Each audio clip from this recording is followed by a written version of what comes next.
যীশু খ্রিস্টের সর্বশ্রেষ্ঠ নামে আপনাদের অভিবাদন। পবিত্র বাইবেলের মতিরচিত সুসমাচার 16 অধ্যায়ের 27 পদে আমরা এইভাবে পড়ি, মনুষ্যপুত্র তার স্বর্গদূতদের সঙ্গে তার পিতার মহিমায় আসবেন এবং তখন তিনি প্রত্যেককে তার কাজ অনুসারে প্রতিফল দেবেন।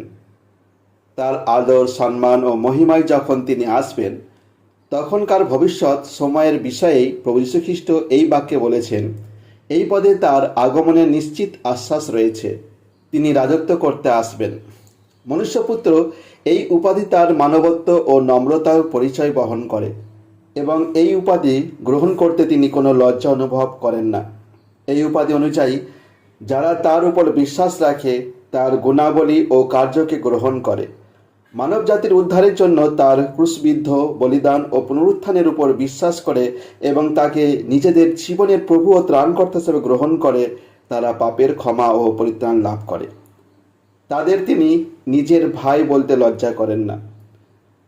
সকরীয় ভাববাদীর পুস্তকের 12 অধ্যায় 10 পদে আমরা এইভাবে পড়ি, আমি দাউদের বংশের উপর এবং জেরুসালেমের বাসিন্দাদের উপর অনুগ্রহ, প্রার্থনা, আত্মা ঢেলে দেব।